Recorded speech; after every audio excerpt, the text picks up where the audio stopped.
सत श्री अकाल जी सारिਆਂ ਨੂੰ स्वागत करदी हाँ मैं तुहाडा अपने channel math with Sumanpreet Kaur ते मैं हाँ सुमनप्रीत कौर ते अज दी इस वीडियो दे विच असीं करांगे इंडियन पॉलिटी दे नाल रिलेटेड कुछ इंपॉर्टेंट MCQ। जेकर तुसीं पंजाब दे किसी भी कंपीटीटिव एग्जाम की तैयारी कर रहे हो तो एक तुहाडा मेन टॉपिक आ इंडियन पॉलिटी, ठीक है। ये तुहाडे लई बहुत ज़्यादा इंपॉर्टेंट होने वाला है जेकर तुसीं पंजाब दे किसी भी कंपीटीटिव एग्जाम की तैयारी कर रहे हो, क्योंकि सारे ही क्वेश्चन पंजाब दे अलग अलग कंपीटीटिव एग्जाम दे विच रिपीट हो चुके हैं। तो इस करके वीडियो नूं लास्ट तक जरूर देखना, एक भी क्वेश्चन ना मिस करना, क्योंकि एक एक क्वेश्चन तुहाडे लई बहुत ज़्यादा इंपॉर्टेंट होने वाला है। हाँ जी, तो ज़्यादा टाइम वेस्ट ना करते हुए असी वीडियो नूं स्टार्ट करते हैं। वीडियो नूं एज अ टेस्ट मान के ही चलना, हर एक क्वेश्चन नूं अटैम्प्ट करन दे लई तुहानूं 3 सैकेंड दिते जाणगे। जेकर तुसीं कापी पैन नहीं उठा सकते, इस टाइम नहीं है तुहाडे कोल, तां तुसीं अपने आंसर कमेंट बॉक्स दे विच भी सेंड कर सकते हो। ते लास्ट ते जरूर दसना कि तुहाडे किन्ने क्वेश्चनस दे विचों किन्ने क्वेश्चन सही गए। तो ज़्यादा टाइम वेस्ट ना करते हुए असी वीडियो नूं स्टार्ट करते हैं। जेकर तुहानूं वीडियो चंगी लगे तो प्लीज़ वीडियो नूं लाइक और शेयर जरूर कर देना। Question number 1, the parents of state किस नूं कहा जाता है? तो राइट आंसर है जी option number B president. President नूं इंडिया का पेरेंट्स कहा जाता है, ठीक है। हुण तुसीं इत्थे गवर्नर भी लिखिया वा ते प्रेजिडेंट भी लिखिया, इस दे विच कन्फ्यूज ना होना। दोनों की पोस्ट अलग अलग आ, पर काम दोनों का सेम हुंदा ते रैंक भी दोनों का सेम हुंदा। पर राष्ट्रपति अपनी मर्जी दे नाल गवर्नर नूं हटा भी सकदा वा, ठीक है। ते गवर्नर जिहड़ी मर्जी स्टेट का होवे, पर जित्थों की उहदी वोट बनी हुई आ उस स्टेट का गवर्नर वो कदे भी नहीं बन सकता। गवर्नर का कार्यकाल 5 साल का हुंदा। गवर्नर केंद्र सरकार अते स्टेट सरकार स्टेट गवर्नमेंट दे विच एक लिंक का काम करदा वा।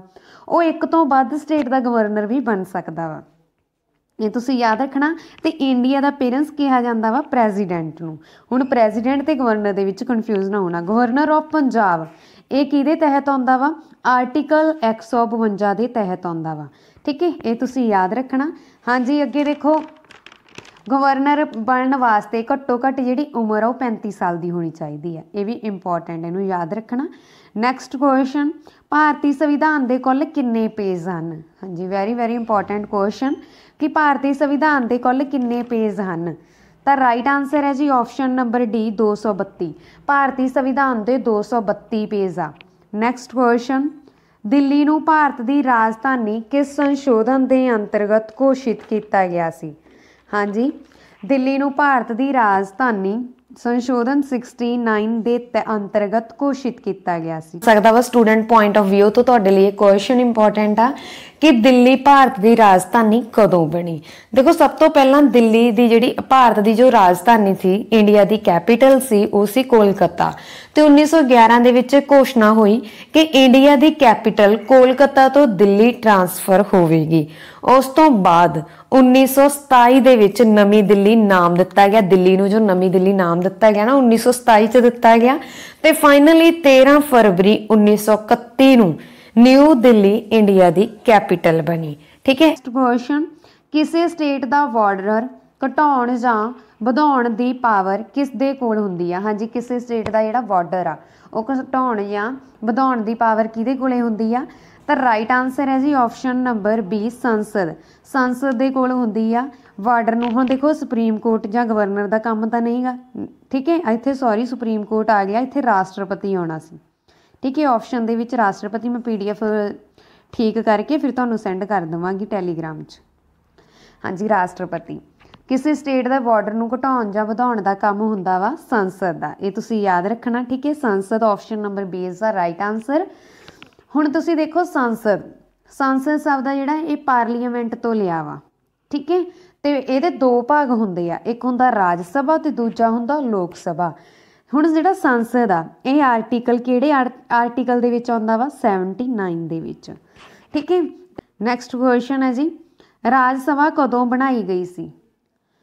हाँ जी, राज सभा 3 अप्रैल 1952 नूं बनाई गई सी। Option number B is the right answer, ठीक है। संसद का एक भाग आ राज सभा, ये 3 अप्रैल 1952 नूं बनाई गई सी। तो राज सभा की गल कर रहे हैं, तो राज सभा के नाल भी इंपॉर्टेंट जिहड़ियां भी नोट है मैं तुहानूं दस दिंदी हाँ। राज सभा के मैंबरां का कार्यकाल 6 साल का हुंदा वा। ਰਾਜ ਸਭਾ ਨੂੰ ਕੋਈ ਵੀ ਭੰਗ ਨਹੀਂ ਕਰ ਸਕਦਾ ਤੇ ਰਾਜ ਸਭਾ ਦਾ ਮੁਖੀ ਉਪ ਰਾਸ਼ਟਰਪਤੀ ਹੁੰਦਾ ਹੈ। ਠੀਕ ਹੈ, 2 ਸਾਲਾਂ ਵਿੱਚ ਇਸ ਦੇ 1/3 ਮੈਂਬਰ ਆ ਜਿਹੜੇ ਉਹ ਬਦਲੇ ਜਾਂਦੇ ਹਨ। ਅੱਛਾ, ਮੈਂਬਰਾਂ ਦੀ ਗੱਲ ਕੀਤੀ ਹੈ ਤਾਂ ਰਾਜ ਸਭਾ ਦੇ ਮੈਂਬਰ ਕਿੰਨੇ ਹੁੰਦੇ ਆ?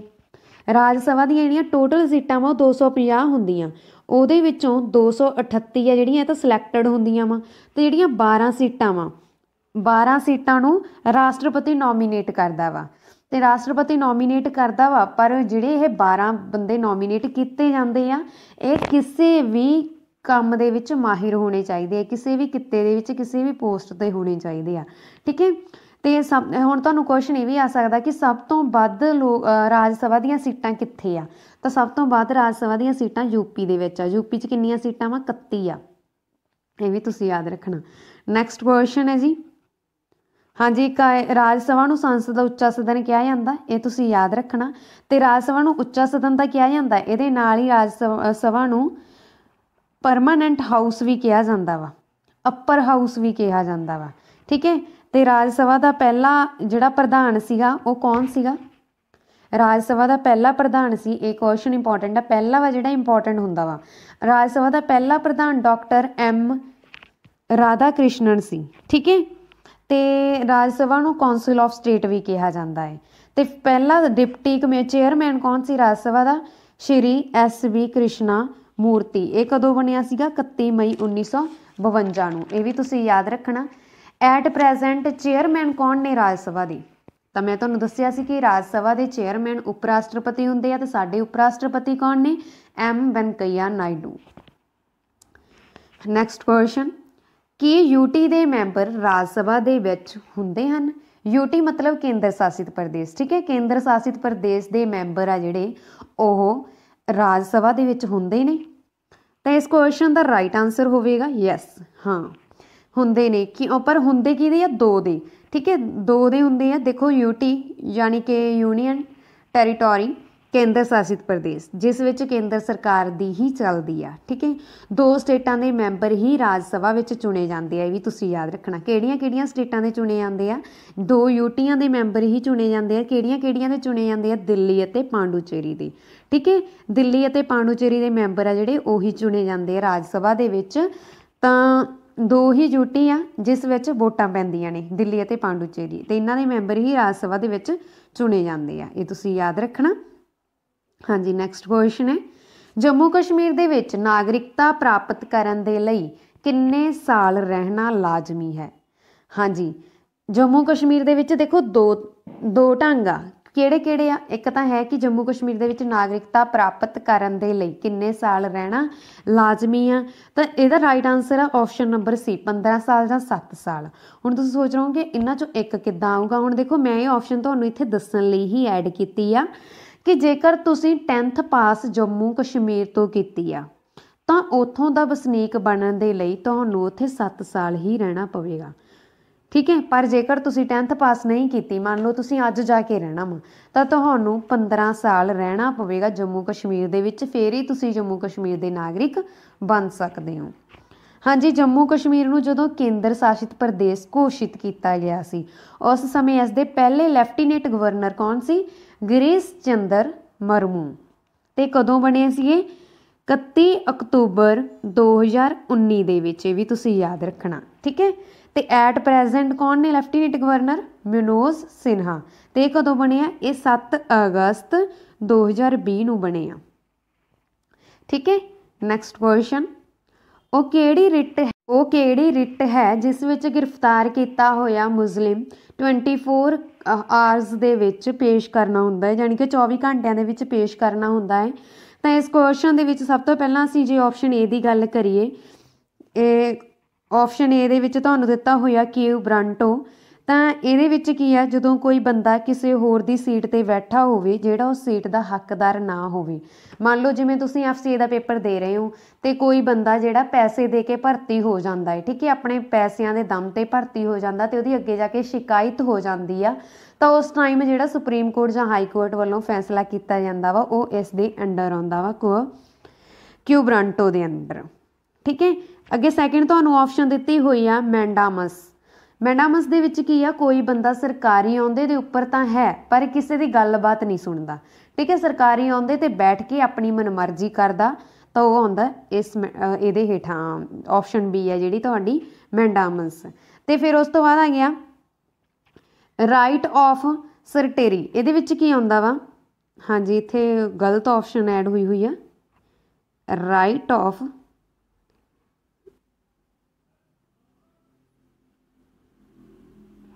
ਠੀਕ ਹੈ। ਇਸ ਦੇ ਵਿੱਚ ਕੀ ਹੁੰਦਾ, ਜਦੋਂ ਕੰਮ ਹੋਵੇ ਸੁਪਰੀਮ ਕੋਰਟ ਦਾ ਅਤੇ ਵਿੱਚ ਦਖਲ ਅੰਦਾਜ਼ੀ ਹਾਈ ਕੋਰਟ ਕਰਦੀ ਹੋਵੇ ਉਸ ਟਾਈਮ ਇਹ ਰਿਟ ਸੁਪਰੀਮ ਕੋਰਟ ਜਾਰੀ ਕਰਦਾ। ਠੀਕ ਹੈ, ਇਹ ਤੁਸੀਂ ਯਾਦ ਰੱਖਣਾ। ਅੱਗੇ ਹੈਗੀ ਆ ਫੋਰਥ ਆਪਸ਼ਨ ਜਿਹੜੀ ਇਸ ਕੁਐਸਚਨ ਦਾ ਰਾਈਟ ਆਂਸਰ ਆ, ਹੈਬਿਸ ਕਾਰਪਸ। ਤਾਂ ਹੈਬਿਸ ਕਾਰਪਸ ਦੇ ਵਿੱਚ ਕੀ ਆ, ਜਿਹੜੀ 24 ਘੰਟਿਆਂ ਦੇ ਵਿੱਚ ਪੇਸ਼ ਕਰਨਾ ਹੁੰਦਾ ਵਾ ਮੁਜ਼ਲਿਮ ਤੁਸੀਂ। ਠੀਕ ਹੈ, ਇਹ ਯਾਦ ਰੱਖਣਾ। ਹਾਂਜੀ, ਰਿਟ ਆ ਜਿਹੜੀ ਇਹ ਹਾਈ ਕੋਰਟ ਵੀ ਜਾਰੀ ਕਰ ਸਕਦੀ ਹੈ ਤੇ ਸੁਪਰੀਮ ਕੋਰਟ ਵੀ ਜਾਰੀ ਕਰ ਸਕਦੀ ਹੈ ਆਰਟੀਕਲ 32 ਦੇ ਤਹਿਤ। ਠੀਕ ਹੈ, ਆਰਟੀਕਲ 32 ਦੇ ਤਹਿਤ ਜਿਹੜੀ ਰਿਟ ਆ ਉਹ ਹਾਈ ਕੋਰਟ ਵੀ ਜਾਰੀ ਕਰ ਸਕਦੀ ਹੈ ਤੇ ਸੁਪਰੀਮ ਕੋਰਟ ਵੀ ਜਾਰੀ ਕਰ ਸਕਦੀ ਹੈ। ਤੇ ਆਰਟੀਕਲ 32 ਨੂੰ ਹੀ ਹਾਰਟ ਆਫ ਸੋਲ ਕਿਹਾ ਜਾਂਦਾ ਵਾ। ਹਾਂਜੀ, ਆਰਟੀਕਲ ਨੈਕਸਟ ਕੁਐਸਚਨ ਦੀ ਗੱਲ ਕਰ ਲੈਂਦੇ ਹਾਂ ਅਸੀਂ। ਆਰਟੀਕਲ 280 ਕਿਸ ਨਾਲ ਸੰਬੰਧਿਤ ਹੈ? ਤਾਂ ਸਭ ਤੋਂ ਪਹਿਲਾਂ ਦੇਖੋ ਆਰਟੀਕਲ 280 ਹੈ ਜਿਹੜਾ ਇਹ ਕਿਸ ਦੇ ਨਾਲ ਸੰਬੰਧਿਤ ਆ, ਤਾਂ ਇਸ ਦੇ ਵਿੱਚ ਵੀ ਆਪਾਂ ਪਹਿਲੇ ਕੁਐਸਚਨ ਵਾਂਗੂ ਕਰ ਲੈਂਦੇ ਹਾਂ। ਜੇ ਆਪਸ਼ਨ ਏ ਦੀ ਗੱਲ ਕਰੀਏ ਇਹਦਾ ਮਤਲਬ ਕੀ ਹੈ, EC ਮਤਲਬ ਇਲੈਕਸ਼ਨ ਕਮਿਸ਼ਨ। ਇਹ 324 ਦੇ ਤਹਿਤ ਆਉਂਦਾ ਵਾ, 324 ਦੇ ਵਿੱਚ ਆਉਂਦਾ ਵਾ। ਇਸ ਦਾ ਕੰਮ ਹੁੰਦਾ ਵੋਟਾਂ ਕਰਵਾਉਣੀਆਂ, ਜਿਹੜੀਆਂ ਵੋਟਾਂ ਵੱਡੇ ਪੱਧਰ ਤੇ ਪੈਂਦੀਆਂ ਨੇ ਉਹਨਾਂ ਦਾ ਸਾਰਾ ਕੰਮ ਇਲੈਕਸ਼ਨ ਕਮਿਸ਼ਨ ਸੰਭਾਲਦਾ ਹੈ। ਜੇ ਅਸੀਂ UPSC ਦੀ ਗੱਲ ਕਰੀਏ ਤਾਂ ਇਹ ਕਿਹੜੇ ਆਰਟੀਕਲ ਦੇ ਤਹਿਤ ਆਉਂਦਾ ਵਾ, 315 ਦੇ ਤਹਿਤ। ਠੀਕ ਹੈ, UPSC ਮਤਲਬ ਯੂਨੀਅਨ ਪਬਲਿਕ ਸਰਵਿਸ ਕਮਿਸ਼ਨ, ਜਿਸ ਕਰਕੇ ਬੰਦਾ IPS ਜਾਂ IAS ਸਿਲੈਕਟ ਹੁੰਦਾ ਹੈ। ਇਹ ਆਰਟੀਕਲ 315 ਦੇ ਵਿੱਚ ਆਉਂਦਾ ਵਾ। ਅੱਗੇ ਤੁਹਾਡੇ ਕੋਲੇ ਆਪਸ਼ਨ ਹੈ ਅਟਾਰਨੀ ਜਨਰਲ ਆਫ ਇੰਡੀਆ। ਇਹ ਆਰਟੀਕਲ 76 ਦੇ ਵਿੱਚ ਆਉਂਦਾ ਹੈ। ਤੇ ਜਿਹੜੀ ਤੁਹਾਡੀ ਰਾਈਟ ਆਪਸ਼ਨ ਹੈ ਆਰਟੀਕਲ 280 ਕਿਸ ਨਾਲ ਸੰਬੰਧਿਤ ਹੈ, ਫਾਈਨੈਂਸ ਕਮਿਸ਼ਨ ਦੇ ਨਾਲ ਸੰਬੰਧਿਤ ਹੈ। ਠੀਕ ਹੈ ਜੀ, ਨੈਕਸਟ ਕੁਐਸਚਨ। ਜੇਕਰ ਸਟੇਟ ਅਤੇ ਰਾਜ ਦੇ ਵਿੱਚ ਝਗੜਾ ਹੁੰਦਾ ਹੈ ਤਾਂ ਇਸ ਦਾ ਹੱਲ ਇਹਨਾਂ ਵਿੱਚੋਂ ਕੌਣ ਕਰ ਸਕਦਾ ਹੈ? ਹਾਂਜੀ, ਜਦੋਂ ਸਟੇਟ ਅਤੇ ਰਾਜ ਦੇ ਵਿੱਚ, ਸੌਰੀ ਮੇਰੇ ਕੋਲ ਵੀ ਇੱਥੇ ਸਟੇਟ ਲਿਖਿਆ ਗਿਆ, ਇੱਥੇ ਹੈਗਾ ਕੇਂਦਰ। ਠੀਕ ਹੈ, ਜੇਕਰ ਕੇਂਦਰ ਅਤੇ ਰਾਜ ਦੇ ਵਿੱਚ ਝਗੜਾ ਹੁੰਦਾ ਹੈ ਤਾਂ ਇਸ ਦਾ ਹੱਲ ਕੌਣ ਕਰਦਾ ਹੈ? ਤੇ ਇਸ ਕੁਐਸਚਨ ਦਾ ਰਾਈਟ ਆਂਸਰ ਹੈ ਜੀ option number B, supreme court. ਜਦੋਂ ਕੇਂਦਰ ਤੇ ਰਾਜ ਦੇ ਵਿੱਚ ਝਗੜਾ ਹੁੰਦਾ ਤਾਂ ਸੁਪਰੀਮ ਕੋਰਟ ਇਹਦਾ ਹੱਲ ਕਰਦੀ ਆ। ਠੀਕ ਹੈ, ਸੁਪਰੀਮ ਕੋਰਟ ਆ ਜਿਹੜਾ, ਹੁਣ ਇਹ ਵੀ ਤੁਸੀਂ ਯਾਦ ਰੱਖਣਾ, ਇਹ ਆਰਟੀਕਲ 124 ਦੇ ਤਹਿਤ ਹੁੰਦਾ। ਸੁਪਰੀਮ ਕੋਰਟ ਦੀ ਜਾਣਕਾਰੀ ਸਾਨੂੰ 124 ਤੋਂ ਮਿਲਦੀ ਆ ਤੇ ਹਾਈ ਕੋਰਟ ਦੀ ਜਾਣਕਾਰੀ ਸਾਨੂੰ ਆਰਟੀਕਲ 214 'ਚ ਮਿਲਦੀ ਆ ਤੇ ਪ੍ਰੈਜ਼ੀਡੈਂਟ ਦੀ ਜਾਣਕਾਰੀ ਸਾਨੂੰ ਆਰਟੀਕਲ 52 ਦੇ ਵਿੱਚ ਮਿਲਦੀ ਹੈ ਕਿ ਭਾਰਤ ਦਾ ਕੇਵਲ ਇੱਕ ਹੀ ਰਾਸ਼ਟਰਪਤੀ ਹੋਵੇਗਾ ਜਾਂ ਇੱਕ ਹੀ ਪ੍ਰੈਜ਼ੀਡੈਂਟ ਹੋਵੇਗਾ। ਠੀਕ ਹੈ, ਉਸ ਤੋਂ ਬਾਅਦ CAG, ਇਹਦੀ ਫੁੱਲ ਫਾਰਮ ਕੀ ਆ, ਕੰਟਰੋਲਰ ਐਡੀਟਰ ਆਫ ਜਰਨਲ। ਇਹ ਆਰਟੀਕਲ 148 ਦੇ ਤਹਿਤ ਆਉਂਦਾ ਵਾ। ਠੀਕ ਹੈ, 148 ਦੇ ਤਹਿਤ ਸਾਨੂੰ ਜਾਣਕਾਰੀ ਮਿਲਦੀ ਆ, ਇਹ ਤੁਸੀਂ ਯਾਦ ਰੱਖਣਾ। ਨੈਕਸਟ ਕੁਐਸਚਨ ਹੈ, ਕੇਂਦਰ ਅਤੇ ਰਾਜ ਦੇ ਵਿੱਚ ਜੋ ਵੀ ਝਗੜਾ ਹੁੰਦਾ ਇਹ ਕਿਸ ਯੂਰੀ ਡਿਸਕਸ਼ਨ ਦੇ ਅਨੁਸਾਰ ਜਾਵੇਗਾ? ਤਾਂ ਰਾਈਟ ਆਂਸਰ ਹੈ ਜੀ option number A, original jurisdiction. ਇਸ ਦੇ ਵਿੱਚ ਕੀ ਹੁੰਦਾ, ਜਿਹੜੇ ਮਾਮਲੇ ਸਿਰਫ ਤੇ ਸਿਰਫ ਇੰਡੀਆ ਦੇ ਵਿੱਚ ਹਾਈਲਾਈਟ ਕੀਤੇ ਜਾਂਦੇ ਆ ਉਹ ਓਰੀਜਨਲ ਯੂਰੀ ਡਿਸਕਸ਼ਨ ਦੇ ਵਿੱਚ ਜਾਵੇਗਾ, ਜਾਣੀ ਕਿ ਦੇ ਅੰਡਰ ਸੁਪਰੀਮ ਕੋਰਟ ਦੇ ਵਿੱਚ ਜਾਵੇਗਾ। ਠੀਕ ਹੈ, ਇਹ ਤੁਸੀਂ ਯਾਦ ਰੱਖਣਾ। ਹੁਣ ਅਸੀਂ ਸੈਕਿੰਡ ਆਪਸ਼ਨ ਦੀ ਵੀ ਗੱਲ ਕਰ ਲੈਂਦੇ ਹਾਂ। ਤਾਂ ਅਪੀਲੇਟ ਯੂਰੀ ਡਿਸਕਸ਼ਨ, ਇਹਦੇ ਵਿੱਚ ਕੀ ਆ, ਮੰਨ ਲਓ ਤੁਸੀਂ ਡਿਸਟ੍ਰਿਕਟ ਕੋਰਟ ਦੇ ਵਿੱਚ ਕੇਸ ਕੀਤਾ ਵਾ, ਉੱਥੇ ਆਪਾਂ ਕੇਸ ਹਾਰ ਗਏ, ਫਿਰ ਆਪਾਂ ਹਾਈ ਕੋਰਟ ਦੇ ਵਿੱਚ ਕੇਸ ਕੀਤਾ, ਉੱਥੇ ਵੀ ਆਪਾਂ ਕੇਸ ਹਾਰ ਜਾਂਦੇ ਹਾਂ ਅਤੇ ਸੁਪਰੀਮ ਕੋਰਟ ਦਾ ਫੈਸਲਾ ਤਾਂ ਅੰਤਿਮ ਫੈਸਲਾ ਹੀ ਮੰਨਿਆ ਜਾਂਦਾ। ਅਤੇ ਜਦੋਂ ਅਸੀਂ ਹਾਈ ਕੋਰਟ ਦੇ ਵਿੱਚ ਫੈਸਲਾ ਹਾਰ ਜਾਂਦੇ ਹਾਂ ਤਾਂ ਉਸ ਟਾਈਮ ਆਪਾਂ ਜਿਹੜੀ ਅਪੀਲ ਕਰਦੇ ਹਾਂ ਸੁਪਰੀਮ ਕੋਰਟ ਨੂੰ, ਉਸ ਨੂੰ ਆਪਾਂ ਬੋਲਦੇ ਹਾਂ ਐਪਲੀਏਟ ਯੂਰੀ ਡਿਸਕਸ਼ਨ। ਅੱਗੇ ਆ ਗਈ ਰਿਟ ਯੂਰੀ ਡਿਸਕਸ਼ਨ। ਇਹਦੇ ਵਿੱਚ ਜਿਹੜੇ ਫੈਸਲੇ ਰਿਟ ਦੁਆਰਾ ਸੁਣਾਏ ਜਾਂਦੇ ਆ ਉਸ ਨੂੰ ਕਿਹਾ ਜਾਂਦਾ ਵਾ ਰਿਟ ਯੂਰੀ ਡਿਸਕਸ਼ਨ। ਫਿਰ ਅੱਗੇ ਆ ਗਈ ਤੁਹਾਡੇ ਕੋਲ ਐਡਵਾਈਜ਼ਰੀ ਯੂਰੀ ਡਿਸਕਸ਼ਨ। ਇਹਦੇ ਵਿੱਚ ਕੀ ਆ, ਸੁਪਰੀਮ ਕੋਰਟ ਹਾਈ ਕੋਰਟ ਨੂੰ ਸਲਾਹ ਦਿੰਦੀ ਆ। ਠੀਕ ਹੈ, ਤੇ ਇਹਨੂੰ ਬੋਲਦੇ ਹਾਂ ਅਸੀਂ, ਜਿਹੜੀ ਵੀ ਸੁਪਰੀਮ ਕੋਰਟ ਹਾਈ ਕੋਰਟ ਨੂੰ ਸਲਾਹ ਦਿੰਦੀ ਆ ਕਿਹਦੇ ਅੰਡਰ ਦਿੰਦੀ ਆ, ਐਡਵਾਈਜ਼ਰੀ ਯੂਰੀ ਡਿਸਕਸ਼ਨ ਦੇ ਅੰਦਰ। ਜਿਹੜੀ ਹਾਈ ਕੋਰਟ ਆ ਉਹ ਡਿਸਟ੍ਰਿਕਟ ਕੋਰਟ ਨੂੰ ਸਲਾਹ ਦਿੰਦੀ ਆ, ਕਿਹਦੇ ਅੰਡਰ ਦਿੰਦੀ ਆ, ਐਡਵਾਈਜ਼ਰੀ यूरी डिस्कशन के अंदर। हाँ जी next question, protection and improvement of environment wild life and forest ये किस अधीन आती है? तो इस क्वेश्चन का राइट आंसर है जी ऑप्शन नंबर डी 49। ठीक है, आर्टिकल 49 के अधीन आती है। देखो ये आते आ DPSP विच, यानी कि directive principle of state policy दे विच। ये 300 सॉरी ये 36 आर्टिकल 36 तो लैके 51 दे विच आते आ। ठीक है, भाग 4 दे विच आते आ। ये भी तुसीं याद रखना किहड़े भाग च आते आ, 4 भाग च आते आ। नैक्सट क्वेश्चन है जी, पंचायती राज सिस्टम की सिफारिश किस कमेटी द्वारा की गई सी? हाँ जी, पंचायती राज सिस्टम की सिफारिश किस कमेटी द्वारा की गई सी? Option number D is the right answer, Balwant Rai Mehta committee द्वारा। Next question, Panchayati Raj system सब तो पहला किस राज विच कीता गया सी? हाँ जी, पंचायती राज सिस्टम सब तो पहला किहड़े राज दे विच कीता गया सीगा? तो राइट आंसर है जी ऑप्शन नंबर सी, राजस्थान दे विच कीता गया सी। नैक्सट क्वेश्चन, प्रधानमंत्री दे नाल उसदी मंत्री परिषद भी होवेगी, ये गल किस आर्टिकल विच कही गई सी?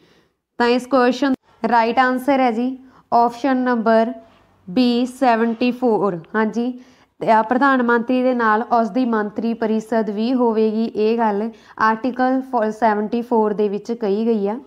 नैक्सट क्वेश्चन, किस साल राजां नूं भाषा के आधार पर वख किया गया सी? तो राइट आंसर है जी ऑप्शन नंबर बी 1956 दे विच। 1956 दे विच राजां नूं भाषा के आधार पर वख किया गया सी। तो सब तो पहला किस नूं किया गया सी? सब तो पहला भाषा के आधार पर आंध्र प्रदेश नूं अलग किया गया सी। कदों किया गया सी? 1956 दे विच। नैक्सट क्वेश्चन, गोवा नूं एक स्टेट का दर्जा किस साल दिता गया सी? हाँ जी, गोवा नूं एक स्टेट का दर्जा, पहला तो तुसीं गोवा के बारे ये याद रखो कि गोवा सब तो छोटी स्टेट आ। अंग्रेज़ों ने भारत के सारे राज्यों पर राज किया सी, पर गोवा इस तरह का राज है जिथे अंग्रेज़ों ने राज नहीं किया, ये भी तुसीं याद रखना। तो एक ये तुसीं याद रखना कि 1961 विच गोवा आज़ाद होया सी। किहदे तो? पुर्तगालियां तो 1961 दे विच आज़ाद होया सी गोवा, ते 1987 दे विच गोवा नूं एक स्टेट घोषित किया गया सी। ये भी तुसीं याद रखना। नैक्सट क्वेश्चन, भारत दे विच एक संसद होवेगी, ये किस आर्टिकल दे विच कहा गया है? हाँ जी, भारत की केवल एक ही संसद होवेगी, तो ये आर्टिकल मैं तुहानूं ऑलरेडी दस चुकी हाँ कि आर्टिकल 79 दे विच कहा गया है। ठीक है, संसद के 2 सदन होंदे आ, एक हुंदा वा लोक सभा का सदन ते एक हुंदा राज सभा का। राज सभा का सदन है जिहड़ा आर्टिकल 81 दे विच आ, अते लोक सभा का सदन आर्टिकल 80 दे विच आ। ये तुसीं याद रखना। नैक्सट क्वेश्चन, राष्ट्रपति राज सभा के किन्ने मैंबरां नूं नॉमीनेट करता है? हाँ जी, इस क्वेश्चन का आंसर भी मैं तुहानूं ऑलरेडी दे चुकी हाँ कि लोक सभा दे विच जिहड़े टोटल मैंबर आ राज सभा दे विच सॉरी किन्ने हुंदे आ 250, जिहदे विचों 238 आ जिहड़े सिलैक्टड हुंदे ने, अते 12 मैंबर आ जिहड़े ओह राष्ट्रपति नॉमीनेट करदा। Option number A is the right answer. ये 12 दे 12 किसी ना किसी अहुदे ते होने चाहिए आ, मतलब इन्हां दा कोई ना कोई किता होना चाहिए।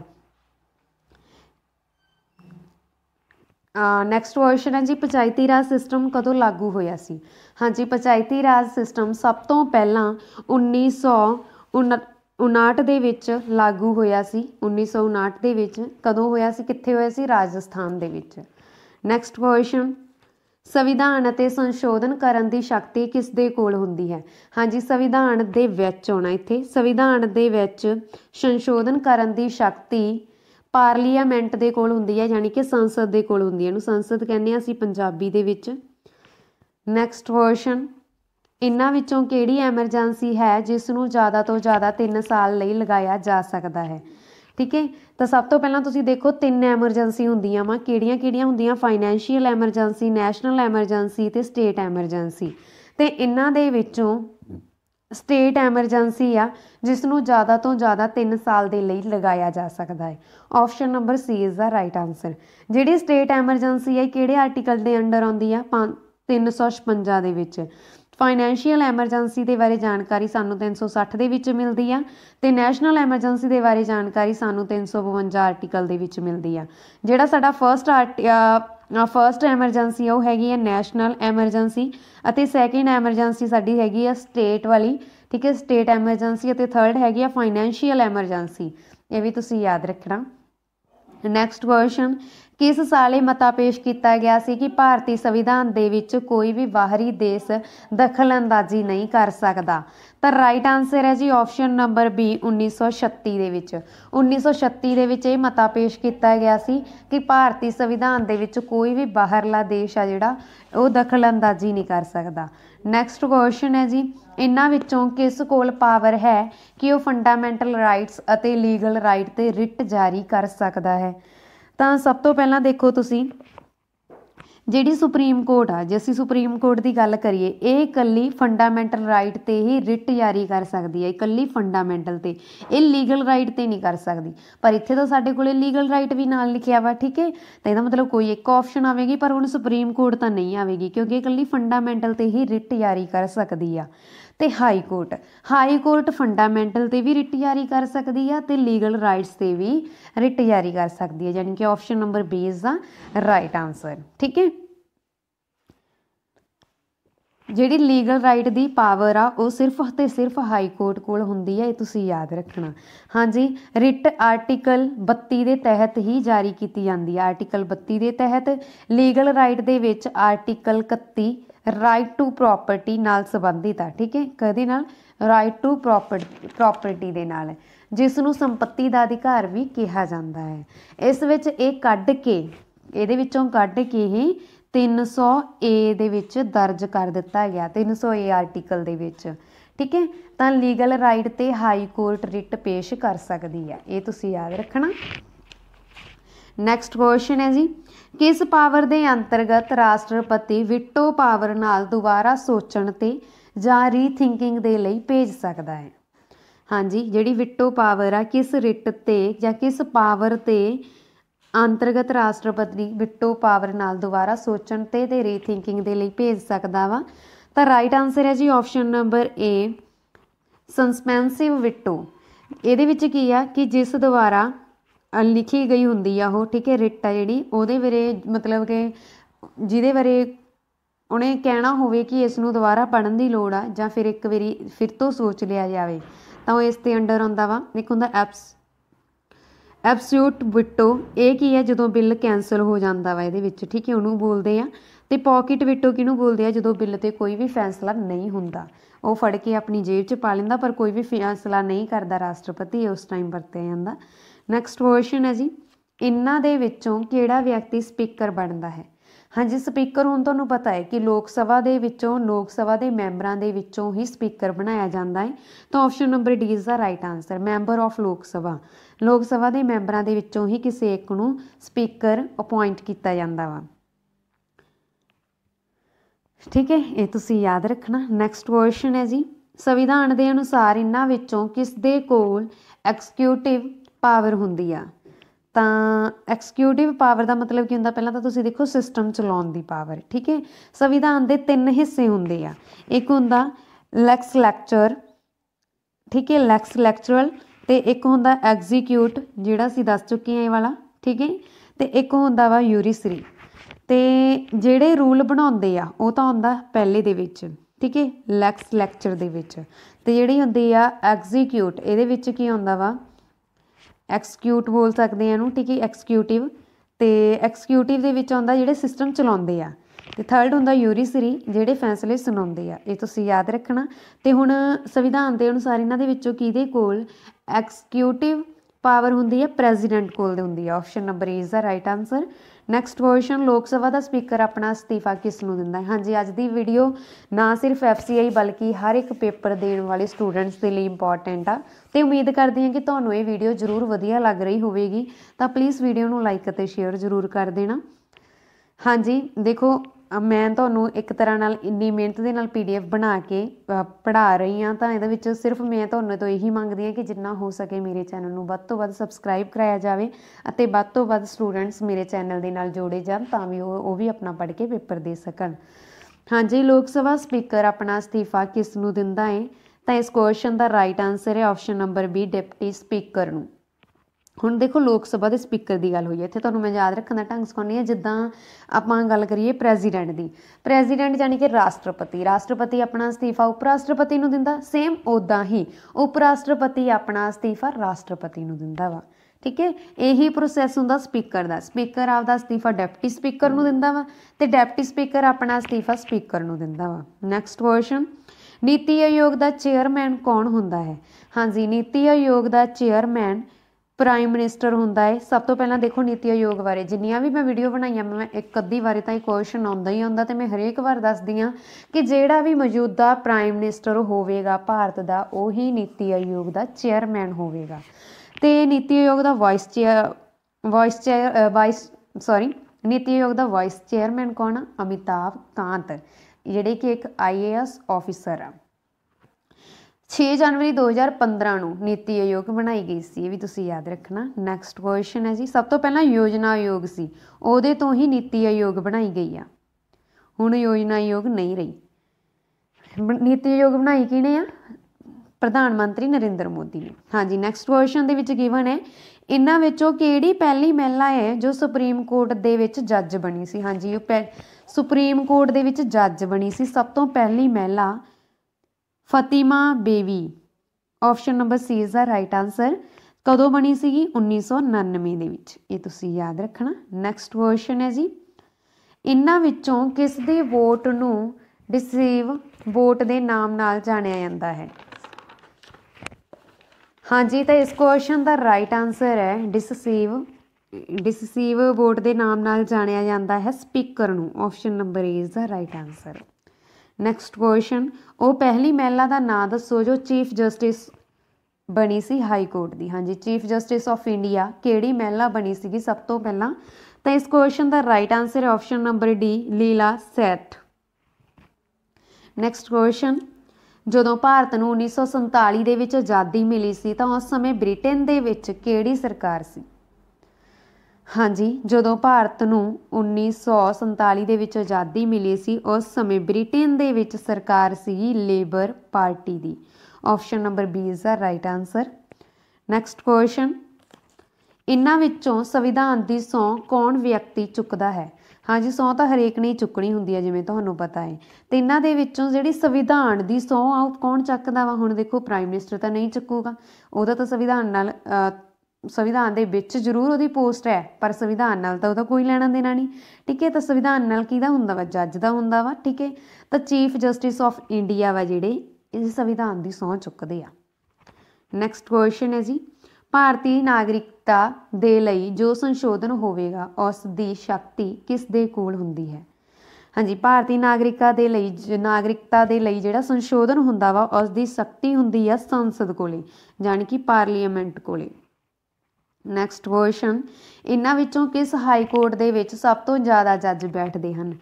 हाँ जी, इन्हां दे विचों इलाहाबाद हाई कोर्ट दे विच सब तो ज़्यादा जज बहिंदे आ, ये तुसीं याद रखना। नैक्सट क्वेश्चन है जी, उप राष्ट्रपति बनन दे लई घट्टो घट्ट उम्र कितनी होनी चाहिए है?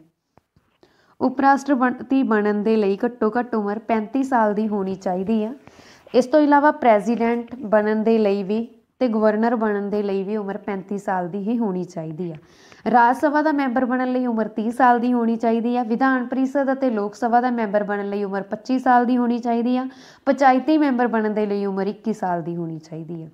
नैक्सट क्वेश्चन, कोई भी इहो जिहा व्यक्ति जो सरकारी पोस्ट ते होवे अते अपनी नौकरी का हकदार ना होवे तां कोर्ट उस विरोध किहड़ी रिट जारी करेगी? हाँ जी, मैं तुहानूं ऑलरेडी दस चुकी हाँ। तो राइट आंसर है जी option number C, quo warranto. Quo warranto नाम की जिहड़ी रिट है जारी की जाती है जदों कोई व्यक्ति अपनी पोस्ट ते ना होवे, अपनी नौकरी का हकदार ना होवे पर फिर भी सरकारी नौकरी करता होवे, तो उस समय ये रिट आ जिहड़ी जारी की जाती है। नैक्सट क्वेश्चन, लिटिल इंडिया के नाम नाल इन्हां विचों किस सिटी नूं जाणिया जाता है? लिटिल इंडिया के नाम नाल इन्हां दे विचों सरनगुण रोड नूं जाणिया जाता है। Option number B is the right answer. हाँ जी, इत्थे इहनूं क्यों जाणिया जाता है लिटिल इंडिया के नाम नाल? क्योंकि इत्थे कल्ला इंडियन खाना ही मिलता है, इत्थों के लोगों नूं कल्ला इंडियन खाना ही पसंद आ, होर कोई भी खाना इत्थे नहीं मिलता। नैक्सट क्वेश्चन, संविधान के प्रेफेंस दे संविधान के प्रेफेस दे विच इंडिया का नाम की लिखिया होया? तो राइट आंसर है जी ऑप्शन नंबर ए इंडिया ही। ठीक है, ये तुसीं याद रखना। नैक्सट क्वेश्चन है जी गवर्नर नूं कौन नियुक्त करता है? तो गवर्नर नूं नियुक्त कौन करता है? राइट आंसर है जी, मैं ऑलरेडी दस चुकी हाँ, प्रेजिडेंट ही गवर्नर नूं नियुक्त करता है। नैक्सट क्वेश्चन हाई कोर्ट के जजां नूं कौन नियुक्त करता है? तो हाई कोर्ट के जजां नूं नियुक्त करता है chief justice of high court. Option number C is the right answer. ठीक है, हाई कोर्ट और सुप्रीम कोर्ट के जजां नूं राष्ट्रपति नियुक्त करता है, ये भी तुसीं याद रखना। जिहड़े जिला कोर्ट के हुंदे आ जज उन्हां नूं गवर्नर नियुक्त करता है। तो नैक्सट क्वेश्चन है जी संविधान दे विच प्रस्तावना का आइडिया किस दे द्वारा दिता गया सी? हाँ जी, संविधान दे विच प्रस्तावना का आइडिया जवाहर लाल नेहरू दे द्वारा दिता गया सी। Option number B is the right answer. Next question इन्हां विचों किहड़ा आर्टिकल है जो कि एमरजेंसी के समय भी नहीं हटाया जा सकता? तो राइट आंसर है जी ऑप्शन नंबर ए 20 आर्टिकल 20 ਅਤੇ 21। ठीक है, ये भी तुसीं याद रखना, 20 भी आ ते 21 भी आ, जिन्हों असी एमरजेंसी के समय नहीं हटा सकते। नैक्सट क्वेश्चन है जी जेकर राष्ट्रपति किसी तरह अस्तीफा दे दिंदा है ਜਾਂ ਕਿਸੇ दौरे ਤੇ चलिया जाता है तो उस समय उसकी सीट ते किहड़ा व्यक्ति बैठेगा? दौरा देखो लिखिया, ਇਹਦਾ मतलब की ਹੁੰਦਾ किसी देश की यात्रा ते जाना। ठीक है, दूसरा दौरा ना समझ जाना। ਜਦੋਂ भी वो चलिया जाता तो उसकी सीट ते कौन बहिंदा वा? तो उसकी सीट ते बहिंदे आ vice president. Option number C is the right answer. Next question है जी इन्हां विचों वो किहड़ा व्यक्ति है जो पार्लीमेंट के सैशन दे विच बैठ सकता है बिना किसी मैंबरशिप दे? तो राइट आंसर है जी option number B attorney general of India. इसनों फर्स्ट लॉ ऑफ कमीशन भी कहते हैं। ठीक है, तो अटॉर्नी जनरल ऑफ इंडिया वो व्यक्ति है जो पार्लीमेंट के सैशन के विच भी बैठ सकता वा बिना किसी मैंबरशिप दे। नैक्सट क्वेश्चन बजट बिल के नाम नाल किहड़ा आर्टिकल संबंधित है? सब तो पहला तुसीं ये गल समझो कि तुहानूं क्वेश्चन बहुत बार इस तरह का पेपर च रिपीट होया कि इन्हां दे विचों किहड़ा शब्द आ जां किहड़ा वर्ड आ जिहड़ा संविधान दे विच नहीं आउंदा। तो संविधान दे विच जिहड़ा वर्ड आ नहीं आउंदा गा, ठीक है, जां जिहदा यूज़ नहीं हुंदा तो हैगा बजट। ये तुसीं याद रखना। हुण देखो बजट बिल दे नाल किहड़ा आर्टिकल संबंधित आ? तो बजट बिल दे नाल आर्टिकल 112 संबंधित आ ते 110 आर्टिकल किहदे नाल संबंधित आ? मनी बिल दे नाल। नैक्सट क्वेश्चन सूत सात नूं किस आर्टिकल दे तहत खत्म किया गया है? तो राइट आंसर है जी option number B article 17। Article दे 17 के तहत सूत सात नूं खत्म कर दिता गया है। Next question national commission of supreme court दे विच किन्ने मैंबर हन? हाँ जी, नैशनल कमीशनस ऑफ एससी दे विच मैंबर हन 3। नैक्सट क्वेश्चन सिक्किम भारत का राज किस संशोधन के अनुसार बनाया गया? हाँ जी, सिक्किम नूं भारत का राज बनाया गया सी 36 अमेंडमेंट के तहत। Option number B is the right answer. हाँ जी, इस दे नाल ही साडी अज दी ये वीडियो खत्म होंदी है। ये वीडियो तुहानूं किस तरह की लगी कृपा करके कमेंट बॉक्स के विच जरूर दसना। जेकर वीडियो चंगी लगी होवे तां प्लीज़ वीडियो नूं लाइक अते शेयर जरूर कर देना। धन्यवाद जी।